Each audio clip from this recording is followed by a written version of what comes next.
Então, quando você acredita que a sua qualidade, com a sua força, você nasceu com aquilo, peraí, então acabou. Se eu não tenho mais, acabou. Morreu Maria, porque se eu nasci bem, se eu não nasci, paciência, agora eu vou ter que lidar aqui.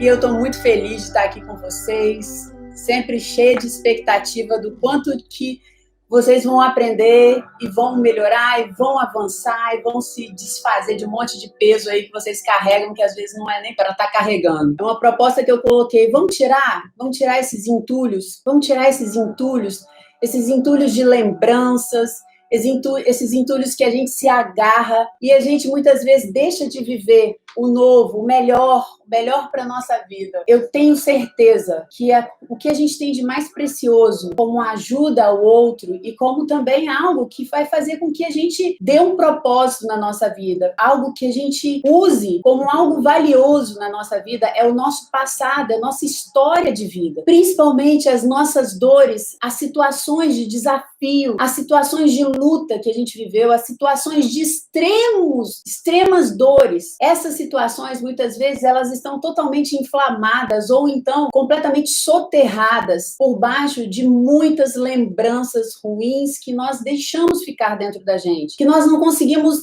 desfazer ou então olhar, ressignificar essa visão sobre isso. Então, palavras de cura que poderiam estar sendo faladas por você, direcionamentos poderosos que poderiam estar sendo dados por você para alguém que está aguardando isso, você não dá, porque você não consegue, às vezes, achar isso dentro de você. E o pior de tudo isso é que eu sempre falo com vocês, o que nos torna forte? O que nos torna totalmente mais mulheres e homens mais estáveis, emocionalmente, fisicamente até? O que nos faz conquistar aquilo que nós nos propomos a conquistar? Quando nós sabemos quem nós somos. A certeza, cada vez que você se aproxima mais da verdade de quem você é, mais forte você se torna. Porque fica mais difícil você ser tocado de quando você não sabe realmente quem você é, quais são suas qualidades, quais são as suas forças, quais são seus pontos de vulnerabilidade. Quando você não sabe, qualquer coisa que falam contra você, você já se altera. Qualquer olhar entrecortado em relação a você, você já se altera. Qualquer situação de rejeição, você se altera. Por quê? Onde está o problema? Está no outro? Não, porque você realmente precisa o tempo inteiro buscar a aprovação do outro para você se sentir bem. E isso é uma situação clara de uma pessoa que não sabe realmente quem ela é. Sabrina, eu sei quem eu sou, mas talvez você não tenha entrado em contato com muitas potencialidades que estão aí dentro de você e por baixo desse monte de sentimento, experiências mal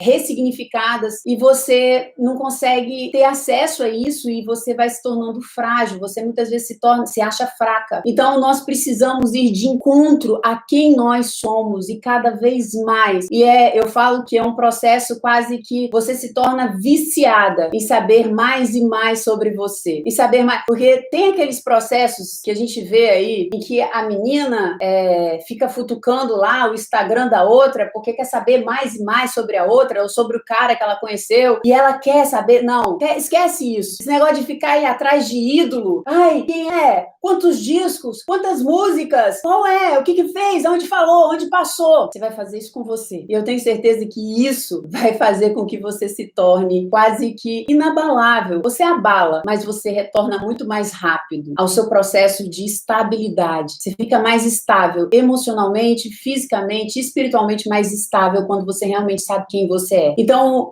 hoje, eu quero falar com vocês. Então, eu explico profundamente o cérebro. E o cérebro é uma máquina. Você não é o seu cérebro. Você não é as suas emoções. Ali, quem dita as regras é você, é o seu eu. Você é um ser espiritual. Você tem uma mente. Você não é uma mente. Você tem. Na sua mente, você guarda suas lembranças, seu passado, você ressignifica. É um computador que foi feito, dado para você chegar, para potencializar, para você chegar no lugar onde você tem que chegar. Mais rápido, mais alto. Só que a gente não sabe, nós não sabemos lidar com esse computador, onde estão as nossas emoções, sentimentos, nós não sabemos e ficamos à deriva, muitas vezes à deriva dessa máquina, e não sabemos programar, nós não sabemos a linguagem, nós não sabemos como ela se comunica, qual é o propósito, a gente não sabe às vezes nem qual é a funcionalidade desse computador. E aí as emoções são todas lidas de forma errada, você interpreta tudo errado, e aí vai, por quê? Porque a gente não aprendeu como lidar com isso, infelizmente. E uma das características que eu quero trazer para você, que ajuda com que esse lixo venha sobre você, esses escombros permaneçam aí sobre quem é você, sobre as suas potencialidades, sobre as suas sementes, sobre o seu passado, que eu vou continuar usando as referências que o pastor Simon, o meu pastor, usou domingo. Achei muito boa e eu vou continuar hoje usando essa referência, que é Davi e Golias. E ontem eu usei essa referência também. E aqui eu só quero trazer uma passagem para vocês. Em 1 Samuel 17, 4, quem já não ouviu falar, né, de Davi e Golias, o gigante que foi e estava lá aterrorizando o exército de Israel, o exército do Deus vivo, e aí vem Davi, um menininho pequenininho e magrinho, ruivo, e chega, quem é você para desafiar o exército do Deus de Israel? Mas o que eu quero chamar aqui, e isso que foi um ponto interessante que o pastor Simon trouxe domingo, e eu até já ouvia falar, mas Ryan estava do meu lado, e falou, mãe, eu tô decepcionado. Eu falei, pode ficar tranquilo, eu fiquei decepcionada também, quando eu soube dessa verdade. É o quê? Que Golias, e quando a gente pensa em Golias, a gente pensa, nossa, um gigante. Aí já pensa logo naquele filme do pé do feijão, João e o pé do feijão, e aquele gigante enorme, onde o ser humano, ele quase do tamanho do pé do gigante, da altura do pé do gigante, você pensa naquele gigante, muito gigante. Só que, de acordo com a Bíblia, tá lá, esse gigante tinha no máximo 3 metros de altura. 3 metros de altura. Em algumas Bíblias, de acordo com a leitura que eles fazem aí com os números, e agora eu não lembro exatamente onde é, mas em 1 Samuel 17, 4, fala assim, ó, então do arraial dos filisteus saiu um guerreiro chamado Golias, e ele era da cidade de Gate, e tinha quase 3 metros de altura. Essa versão é uma versão mais atualizada, então eles usam 3 metros, quase 3 metros de altura. Nas versões mais antigas, eles usam, se eu não me engano, côvados, se eu não me engano. A métrica é o côvado. Então, em alguns estudos falam que esse gigante tinha mais ou menos 2 metros e alguma coisa. E a gente pode pensar num jogador de basquete, que são aqueles caras de 2,5 metros, são largos. Então, o gigante era um homem que hoje a gente pode encontrar com esses homens aí. Não era o gigante que a gente imaginava. E foi isso que o Ryan falou, mãe, eu tô decepcionada, eu achava que Golias era gigante. Eu passei por muitos anos achando que Golias era gigante. Mas Golias era um homem grande, forte, alto, mas não era longe de ser um gigante da forma como nós imaginamos. Da forma como nós imaginamos. E isso nos traz um ponto interessante, que tá escrito na Bíblia aqui, ó, 3 metros, quase 3 metros. Mas quando fala a palavra gigante, a gente elimina os quase 3 metros, e já pensa no gigante. E fala, meu Deus! Por quê? Porque a gente tem uma tendência para prestar atenção no problema e aumentar o problema. Por quê? Porque a gente precisa nos resguardar. Meu cérebro, quando ele se depara com um problema, ele precisa o quê? Ele precisa começar a maquinar dentro dele estratégias de você lidar com aquilo ali. Ele começa a calcular dentro dele se você tem ou não condições de ir para frente ou não, de atacar ou não, de correr ou não. É o modo defesa, é o modo sobrevivência foi acionado. Então, o seu cérebro, ele é uma máquina resolvedora de problema. Então, quando ele vai e olha um problema, vê um problema, ele bota aquilo numa lente de aumento para olhar e chegar e falar, bom, aqui, estratégia. Só que o problema nessa situação também, que foi o que a gente viu ontem também, foi que quando você não tem uma identidade fundamentada, estabelecida de quem realmente você é, você começa a olhar esse problema de acordo com a forma como você se vê. E você se vê pequena. Você se vê de acordo com aquilo que falaram para vocês lá atrás. Que talvez foi o quê? Foi uma fase da sua vida. Uma fase que você estava aprendendo e aí começam a te chamar de burra, de incompetente, de desajeitada, de você não vai conseguir. E aí sabe o que acontece? Aquele problema que é um homem de 2,5 2,5 metros,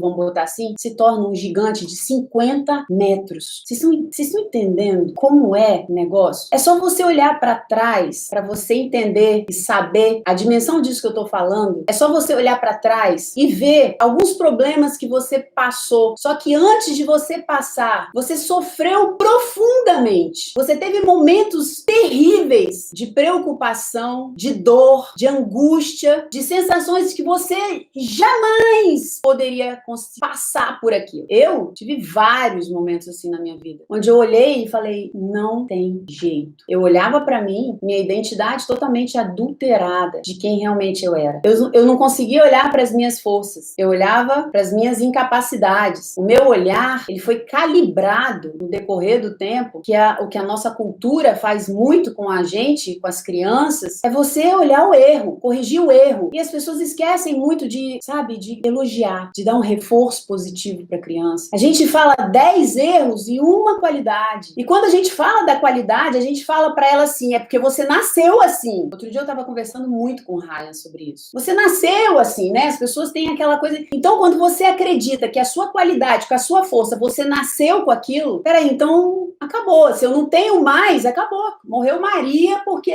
se eu nasci bem, se eu não nasci, paciência, agora eu vou ter que lidar aqui. Você, tudo aquilo que você tem de habilidade, de força, alguns acreditam que você não nasce com zero. Alguns acreditam que você nasce com certo tipo de tendência. Você nasce com sementes, e aí é a hora que eu vou entrar com você. Você nasce com sementes, e sementes são potencialidades. Você nasce, é como se você olhasse uma semente de pé de tomate, e quando você olha a semente de pé de tomate, você fala assim, você não consegue olhar aquilo e imaginar o que aquilo ali pode se tornar se você não sabe que aquilo ali é uma semente de pé de tomate. Você não sabe o que é aquele carocinho pequenininho, qual a forma que ele pode ter, qual o fruto que ele pode gerar. Então você tem as potencialidades lá, e essas potencialidades, muitas delas, que é o que eu tô fazendo aqui, trabalhando isso com você aqui, muitas dessas potencialidades estão lá, estão igual um carocinho.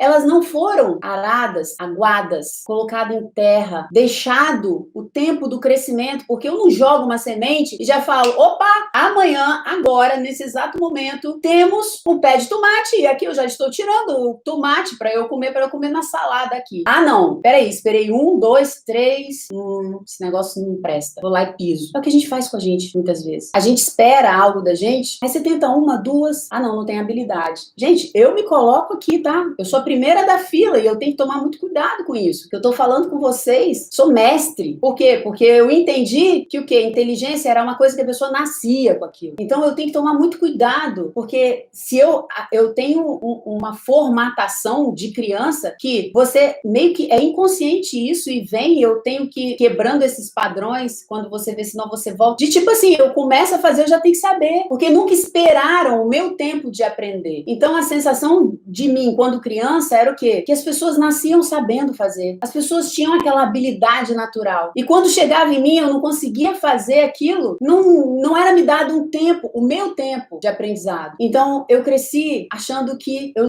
não conseguia, não aprendia. Só que eu fui caminhando, eu fui percebendo, e eu falei, não, eu não aceito isso pra mim. E eu fui percebendo e fui me dando a oportunidade do aprendizado, do tempo do aprendizado, do tempo da mudança. E eu fui vendo que as coisas aconteciam sim. Só que essas potencialidades, elas precisam começar o quê? A ser lançadas, a ousadia de você começar a se lançar. Só que o problema é que quando a gente olha o problema e que a gente aumenta o problema, porque você olha para você tem aquela identidade distorcida, você olha para você não tem as habilidades, porque as suas potencialidades são tudo lá guardadinha, ou as que você já tem, você não traz a sua memória, porque você tá o quê? Você tá muito, com a visão muito calibrada naquilo que você não tem, naquilo que você não é, naquilo que você não dá conta. Então o gigante, ele fica maior, porque cada vez que você olha aquilo que você não dá conta, você fica menor, e o problema fica muito maior, porque seu cérebro vai mandando para você o quê? Você corre, você não tem recurso, porque o seu recurso está fundamentado naquilo que falaram de você, e aí você ainda abafou o que poderia nascer. Então, volta a falar, é só você olhar para trás e perceber aqueles momentos em que você estava lá se deparando com um problema gigante e que você ficou desesperado, achando que nunca iria conseguir passar passar por aquilo. E de repente, algo aconteceu. As coisas se mexeram, as coisas se movimentaram. E de repente, aquilo desembolou na sua vida e você achou passagem e você passou e você foi. E você olha para trás e você fala: meu Deus, quanto sofrimento à toa. Quantos momentos, quantas noites sem dormir, procurando uma solução para isso e eu não encontrei. E por eu não encontrar, eu achei que ela era impossível de ser resolvida ou impossível de ser encontrada. E as coisas simplesmente, elas fluíram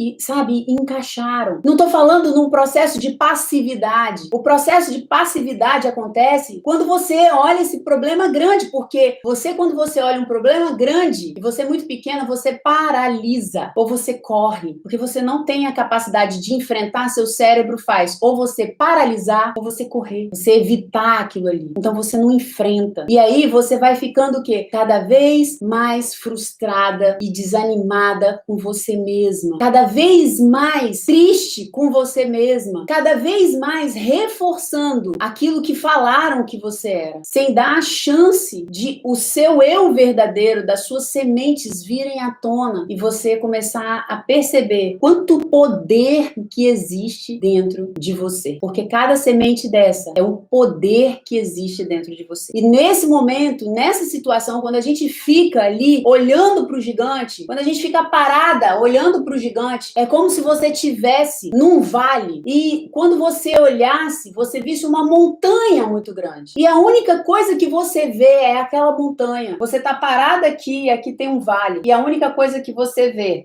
é isso aqui, ó. É a parede do vale. E essa parede do vale é uma estrada, é um caminho que não tem, paralisou você. Porque você fala, não tem jeito. E ali, aquela parede daquele vale, a única coisa que você enxerga é o quê? É a sua incapacidade. E aquilo ali você vai gerando. Toda vez que você reafirma que você não consegue, que você não dá conta, que você não presta, que não existe esperança. Porque ali, olha a parede ali diante de mim. Não tem, não tem. E como é que eu vou negar essa parede aqui? Você vai ficando cada vez mais deprimida. E sabe o que é?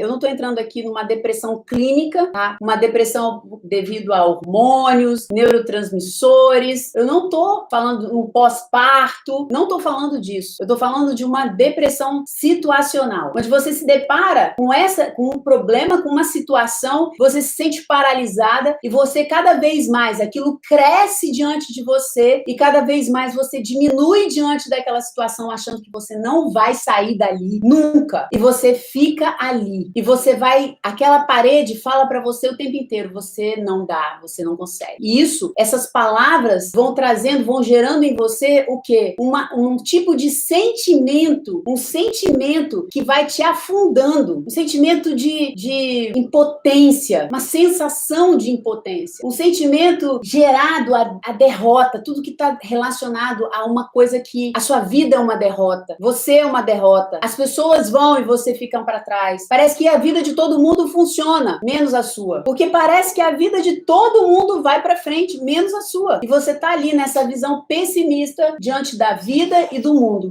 Por quê? Porque você só vê a parede diante de você. E não tem como negar aquela parede. Sabrina, a parede tá aí, o problema tá aí. Ok, mas a forma como você tá enxergando o problema e a maneira como você tá lidando com o problema é que é o problema. O problema, especificamente, não é o problema. O problema está na forma como você está enxergando o problema, o problema está na forma como você está se enxergando, e o problema de tudo isso, a soma de tudo isso é você paralisada diante de um gigante que você acha que tem 50 metros, mas na verdade ele tem 1,5 metro. Ele tem 1,5 metro. E você está paralisada e talvez você esteja a sua vida inteira mal, triste, uma sensação de derrota, uma sensação de que sua vida não vai para frente, simplesmente porque você não conseguiu perceber. E aí você fala, mas como eu vou ver isso, Sabrina? Como eu percebo isso? Como eu saio disso? E é o que eu quero te falar agora, nesse momento. Qual é a solução para isso, Sabrina? A solução, eu quero trazer, a princípio, 2 soluções. E hoje à noite a gente vai fazer um exercício para trabalhar o inconsciente nessa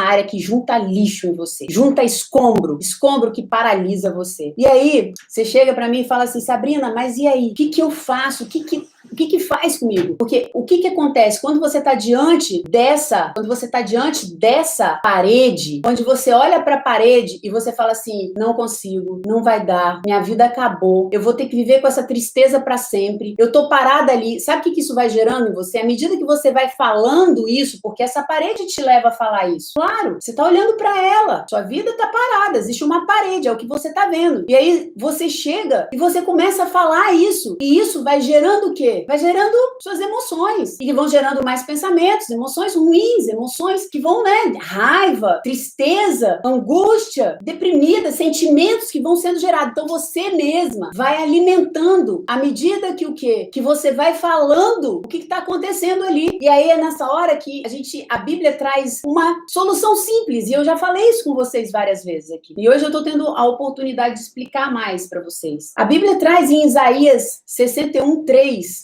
Davi não, Isaías 61:3, Isaías falando assim, eu vou falar de Davi depois.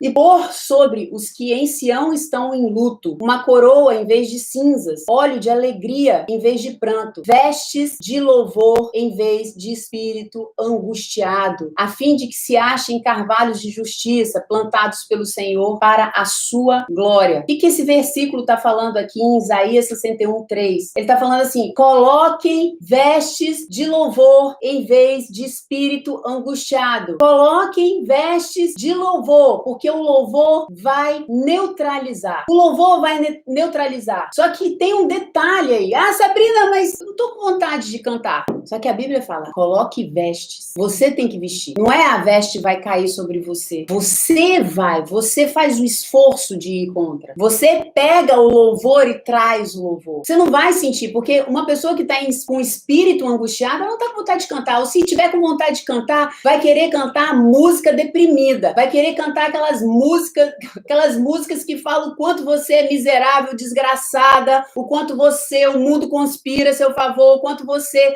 é traída, é isso que você quer cantar, porque você quer reforçar um sentimento, porque o seu cérebro, ele sempre está buscando o quê? Confirmar aquelas conclusões que ele chegou.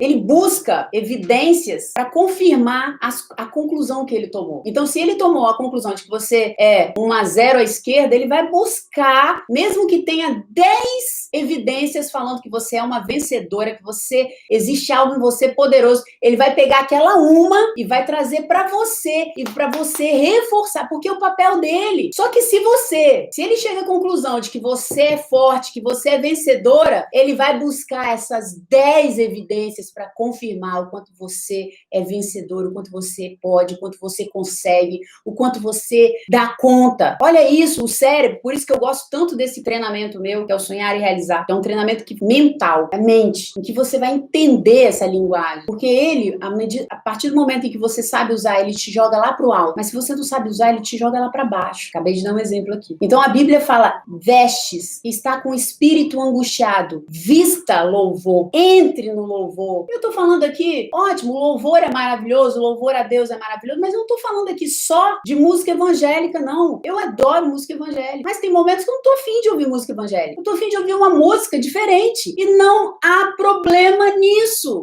Se aquela música, eu vou olhar, aquela música não atenta contra os meus valores, porque tem música hoje que atenta contra os meus valores, onde eu própria vou me denegrir, onde eu própria vou chegar e falar o quanto que eu sou uma miserável. Não quero ouvir música assim. Não tem músicas, eu falo, gente, acordou mal, acordou estranha. Pega uma música da época lá da Brilhantina, músicas que você escutava, e você, na época, você só pensava em ir pra festinha e brincar de pera, uva, maçã e salada mista. E se o menino que tava lá na festa ia olhar pra você, sabe aquele momento, pode ser na adolescência, na juventude, aquele momento em que seu cérebro vai te remeter, igual quando você sente o perfume de alguém, aquele perfume, ele leva a sua lembrança a uma pessoa que é muito boa, muito bacana, que você gosta, e você faz assim, tipo assim, quando você sente o cheiro do feijão da sua avó, minha avó fazia um feijão cheiroso, e todas as vezes que eu passo num lugar e que eu corro, e eu sinto o cheiro, eu falo, passa um filme, assim. Às vezes não passa nem as imagens, mas é uma sensação que está associada àquele cheiro. Então, pega uma música que traz sensações boas, porque você desarma o modo proteção do seu cérebro, porque ele vai entender, tá tudo bem. Então, você pode fazer isso, você não precisa aceitar, existem instrumentos. E hoje, o que a Bíblia fala, muitas das coisas que hoje a Bíblia fala, a psicologia fala. Só que há 100 anos, né? E tem coisas que é menos de 20, tem coisas menos de 5, e a Bíblia já fala há mais de 2.000, 3.000, 4.000 anos. Por isso que eu falo, o livro de direcionamento é a palavra. E a psicologia está aqui, ó. Ela vai se mostrar aqui na palavra. Então, cante. Tá angustiada? Canta. Enche a sua casa. Eu, quando tô triste, chateada, angustiada, eu sinto peso, eu boto a música na altura e a energia daquela música vai adentrando a minha casa e vai mudando a energia de tudo. Para pensar. Abre a janela, deixa a luz entrar e entra a música e vai revertendo tudo. Mas volto a falar, não é uma música que vai gerar mais energia negativa em você. É uma música que vem com palavras que faz o quê? Que faz você pensar no que é bom, no que é belo, no que é puro, no que é perfeito, nas coisas que são do alto. E tem muitos autores não cristãos que pegam os fragmentos da perfeição de Deus e fazem música. E ok, não tem problema você ouvir. Não tem problema você ouvir. E deixa aquela música invadir a sua casa e mudar a energia da sua casa. Tenha louvores. Quem quiser me segue aí no Spotify. Tem várias listas. Louvor nacional, louvor internacional, música para animar, música para isso, música para eu pensar. Tem várias listas lá. Então, se invada de música. Vista música. Porque a música tem o poder, o louvor tem o poder de mudar a sua frequência energética, a sua frequência. Sabrina, isso é misticismo, pelo amor de Deus, gente. Existe uma frequência energética. Você gera uma onda eletromagnética. E isso não tem nada a ver com misticismo, com qualquer outra coisa. Não tem nada a ver. Você troca a energia do lugar. Então, ouça música, vista música você, vista música a sua casa, vista música o seu carro, vista música o ambiente que você vive. Então, outra coisa, tenha uma conversa com você mesma. Tá triste, tá diante da montanha, você tá pequena, você tá na parede ali, ó. Você já mudou a energia.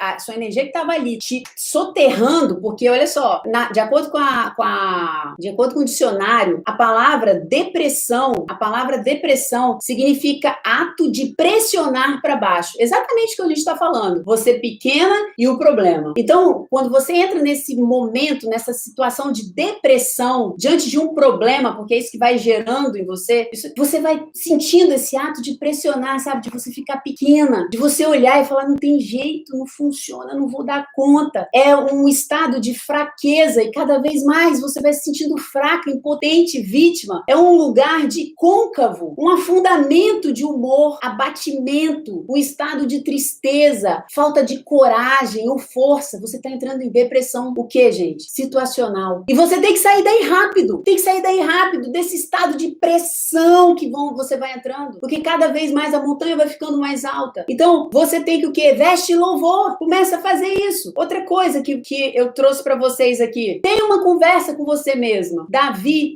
é um exemplo claro. A maioria dos salmos que Davi escreve, ele tá louvando a Deus. Não, Davi, ele sabe o que ele fala? Primeiro ele vem com a angústia dele. Davi tá relembrando, ele tá trazendo um problema e depois ele vai louvor a Deus, que o Senhor é maravilhoso, que o Senhor é perfeito, que o Senhor é grandioso. Gente, Deus não precisa ouvir isso de você. Ele não precisa, ele sabe que ele é. Ele sabe que ele é grandioso, que ele é maravilhoso, que ele é perfeito, que ele é único, que ele é o próprio amor. Ele não precisa ouvir isso. Quem precisa ouvir isso é você que precisa ouvir isso da sua própria boca. Lembra de ontem que eu falei? A palavra que sai da sua boca tá próximo ao seu coração. A palavra que tá no seu coração, ela vai sair, ela tá próximo de entrar de novo. Então, se tem alguém que precisa ouvir que Deus é maravilhoso, que Deus é grandioso, que Deus é amor, que Deus está com você, é você. E é isso que o Davi faz. Davi traz o problema e fala que desgrama é essa, alma? Lá em Salmos 42:5. Em Salmos 42:5, ele fala assim, por que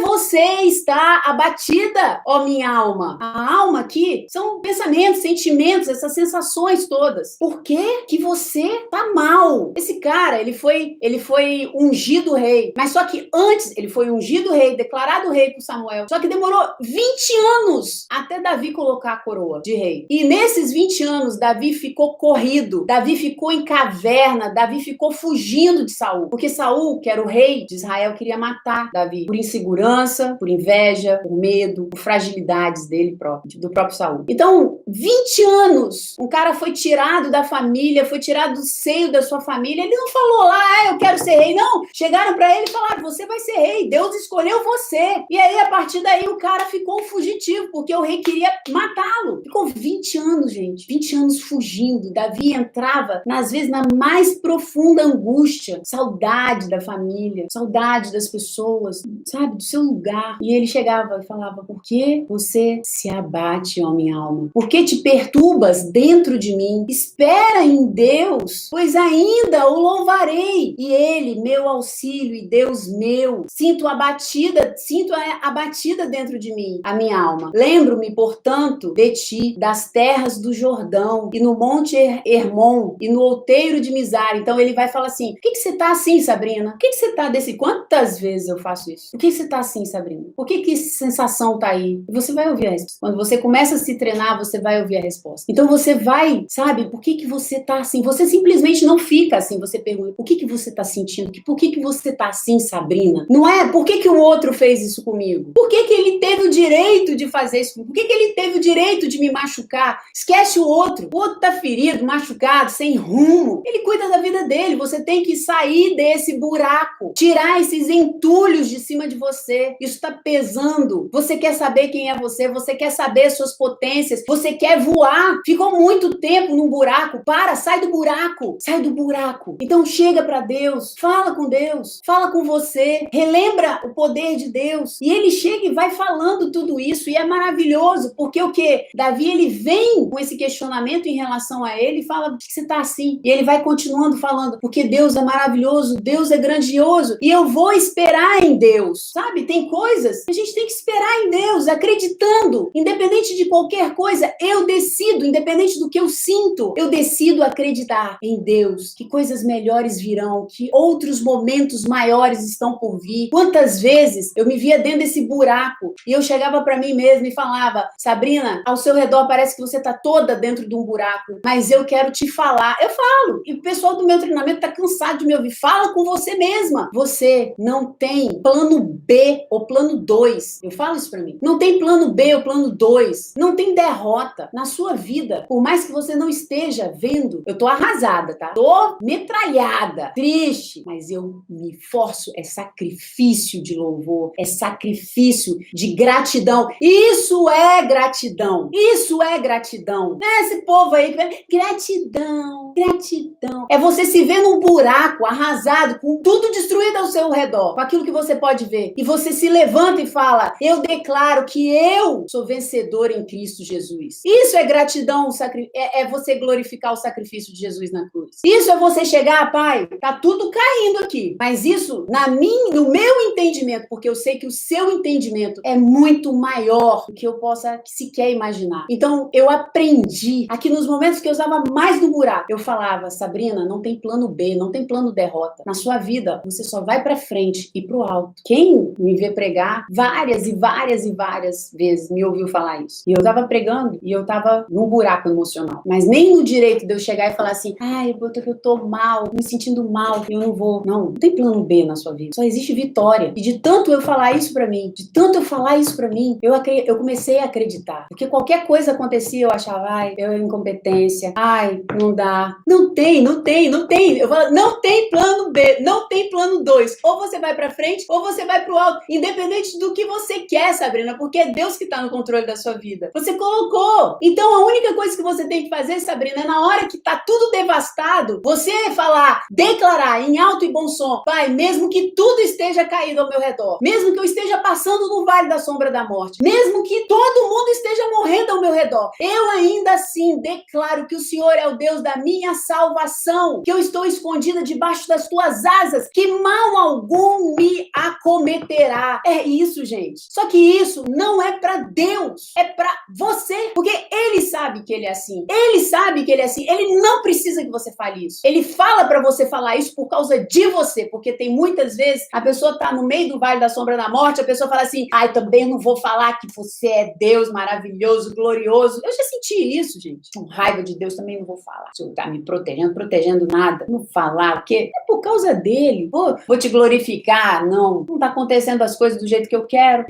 Graças a Deus, Pai. Obrigada, porque muitas das coisas que eu pedi pro Senhor, o Senhor não nem sequer me ouviu. O Senhor não me atendeu. Obrigada, Pai, obrigada, porque te pedi tanta asneira. Só que na hora que a gente tá pedindo asneira, a gente acha que é a melhor, é a solução. Confia, não olha. Tem momentos que a gente tem que tirar o olhar da gente. Porque realmente as sementes não brotaram. Tem uma hora que a gente tem que tirar o olhar da montanha. Porque nosso olhar ficou assim, ó, completamente atravancado. Você não enxerga coisa com coisa. Tem um momento que a sua única solução para você sair do lugar onde você se encontra é você olhar para o alto e falar: na minha vida não tem plano B. Na minha vida só tem sucesso. Na minha vida só tem vitória. Mesmo que nesse momento eu possa estar olhando e achando que tudo ao meu redor é derrota. Não tem plano B. Na minha vida eu olho para Deus. Isso não é filosofia barata não, tá? É assim. É ancoragem. Psicologia talvez vai falar para você. É ancoragem. Ok. Deus sabe como tirar você do buraco. Se precisa de ancoragem, a ancoragem é Ele. Por isso que as pessoas que têm fé, elas não param. Por isso que Deus fala na palavra: a fé venceu o mundo. A fé venceu o mundo. Eu não me esqueço disso. A fé venceu o mundo. A fé em quê? A fé é o quê? É mesmo que você não esteja vendo nada. Mesmo que tudo que você esteja vendo seja a morte, você tem fé, que é o que? Aquilo que você tem na sua cabeça é. Ele é o Deus da minha salvação. Ele me leva para a vitória. Ele me leva para a vitória. E é nele que eu recebo a vitória. E quando não tem mais nada em mim,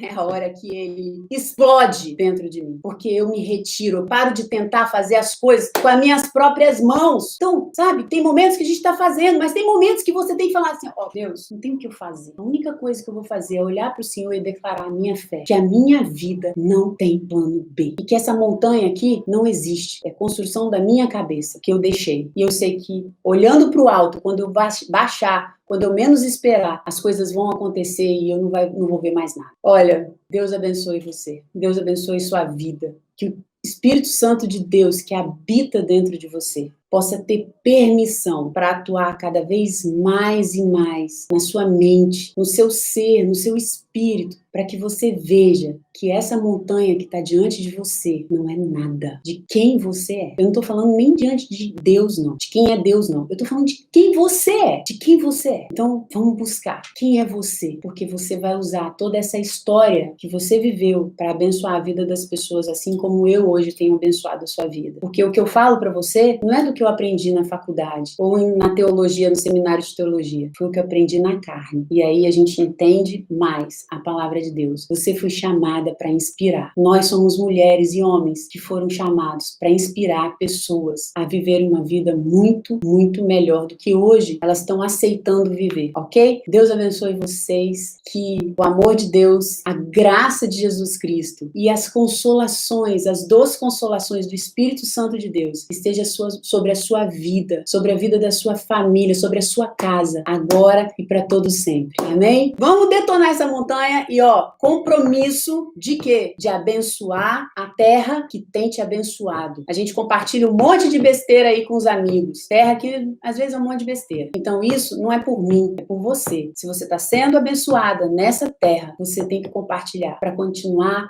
abençoando e propagando esse fruto. Isso volta para você. Eu estou só te ensinando. Volta para você. Cada vez mais, homens e mulheres juntos, inspirando tudo ao nosso redor. É a forma da gente mudar o mundo, tá bom? Beijo, gente!